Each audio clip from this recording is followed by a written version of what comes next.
This is an ABP Live podcast.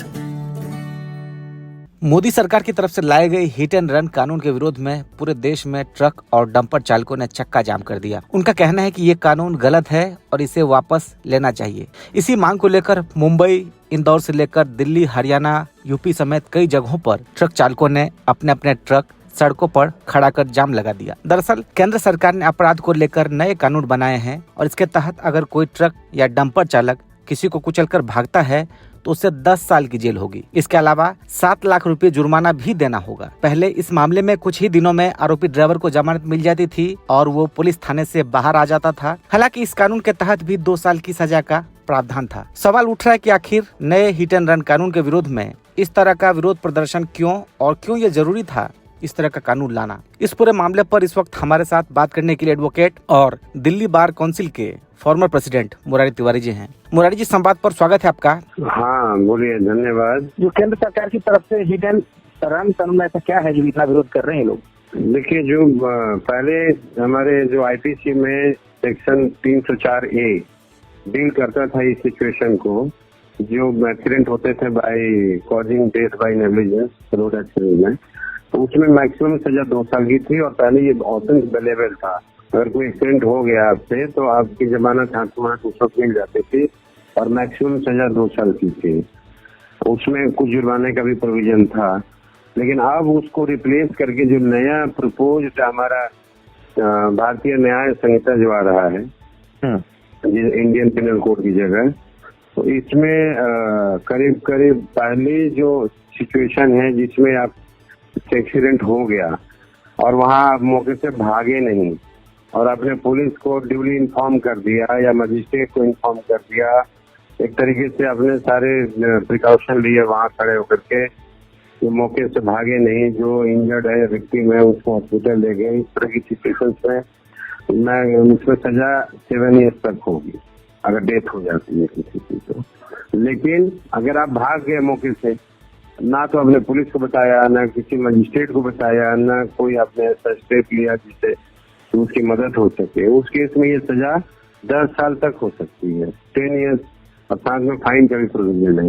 तो इस वजह से इन लोगों में एक तरीके का वो रोष होगा या प्रोटेस्ट करने का जो रीजन है, क्योंकि कई बार जब एक्सीडेंट होता है रोड पर तो जरूरी नहीं है कि जो व्हीकल बड़ी व्हीकल है उसी से ही होता है, उसी की लापरवाही से। कई बार छोटे व्हीकलों की वजह से भी एक्सीडेंट हो जाता है। तो एक्सीडेंट होने से वहाँ वो मॉब इकट्ठी हो जाती है कई बार, तो जो ड्राइवर है उसकी मॉब लिंचिंग हो सकती है, लोग वही मौके पर मार भी सकते हैं, उसको जान से मार सकते हैं। तो इन स्थितियों की वजह से हर एवरी टाइम ये नेसेसरी नहीं है कि जो बड़ा व्हीकल है ये उसी वजह से ही उसकी वजह से एक्सीडेंट होता है।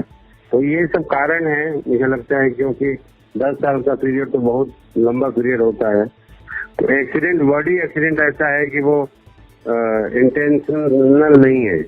Death by causing negligent act मतलब लापरवाही हुई है, अब किसके पार्ट पे हुई है, कैसे हुई है, तो अपने आप में ही 10 साल की सजा बहुत ही ग्रेवर लग रही है लोगों को। इस वजह से लोग प्रोटेस्ट कर रहे हैं। लेकिन 2 सवाल उठ रहा है यहाँ पर। एक तो ये कि आखिर सरकार को इस बात की क्यों ये महसूस हुआ कि ऐसा कानून लाना चाहिए हिट एंड रन को लेकर के, इतना स्ट्रिक्ट कानून। और दूसरा ये कि आपको नहीं लगता कि अगर इस तरह के कानून से ट्रक ड्राइवरों में एक डर पैदा होगा और वाकई में जो विक्टिम है उसको हेल्प मिलेगी इस बहाने? देखिए, ये बात तो बिल्कुल सत्य है और कोई भी स्ट्रिंजेंट प्रोविजन बनता है कानून में तो उसका फायदा भी होता है सोसाइटी को, but at the same time कई बार इनोसेंट लोग लंबे टाइम के लिए बुक भी हो जाते हैं इसमें। अब खुद दुर्घटना ही हो गई, जिसमें किसी का कोई इंटेंशन नहीं है या किसी का कोई मान लीजिए दोस्त नहीं है और एक्सीडेंटली कोई किसी की डेथ होती है, तो 10 साल की सजा में तो उस आदमी का कुछ लंबा ही कहते हैं ना, उसका करियर ही खत्म हो सकता है।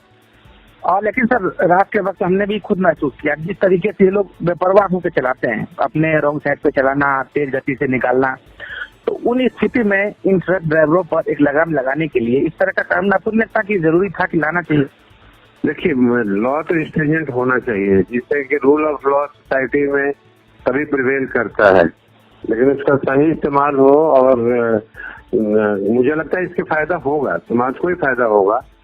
लेकिन अब इसमें दोनों बातें एक साथ है, क्योंकि पहले भी करीब करीब मेजोरिटी केसेज में सजा नहीं हो पाती थी 2 साल के प्रोविजन में भी।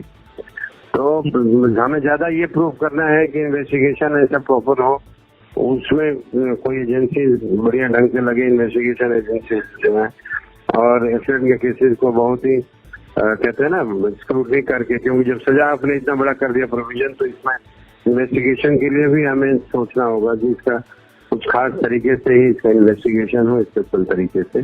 और आपने बिल्कुल सही कहा कि कई बार लोग बहुत ही रैश चलते हैं, खासतौर से जो ट्रक ड्राइवर वगैरह है, तो छोटी गाड़ियों को तो कुछ समझते नहीं, कुछ सिस्टम नहीं समझते। गाड़ियों पे, ट्रकों में तो करीब करीब 90% ट्रकों पे मैं ऑब्जर्व करता हूँ कि किसी पर नंबर ही नहीं एलिजिबल होता है आगे न पीछे।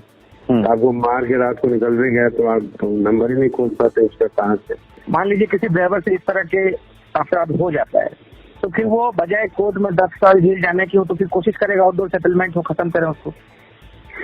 हाँ, ये भी बात ठीक है। अभी भी जो गाड़ियां इंश्योर्ड होती है, तो जो विक्टिम का परिवार होता है उसको इंश्योरेंस कंपनी उसको पेमेंट करती है सारा टोटल जो उसके कॉम्पनसेशन होते हैं, और 99% गाड़ियां इंश्योर्ड होती हैं, तो उसमें विक्टिम को तो उसमें इंश्योरेंस से पूरा फायदा हो जाता है। और ये बात आपने बिल्कुल ठीक कहा कि इसमें ड्राइवर जो है क्रिमिनल लायबिलिटी से बचने के लिए आपस में सेटलमेंट भी करेंगे, रास्ते निकल आते हैं लोगों के पास। और इसमें एक और इम्पोर्टेंट बात यह है कि इसमें मिनिमम कोई सजा फिक्स नहीं किया है, दैट इज मोर इम्पोर्टेंट। कोई मिनिमम क्वांटम ऑफ इम्प्रिजनमेंट नहीं है। तो कोर्ट से इसको कैसे लेते हैं सिचुएशन के हिसाब से, मुझे लगता है कि नॉट इन एवरी केस 10 साल नहीं होगा, और जहाँ जैसी स्थिति होगी उस हिसाब से कोर्ट मुझे लगता है डिसीजन देंगे। मुरारी तिवारी जी, पहला पॉडकास्ट के साथ बातचीत करने के लिए बहुत बहुत शुक्रिया आपका। This is an ABP Life podcast.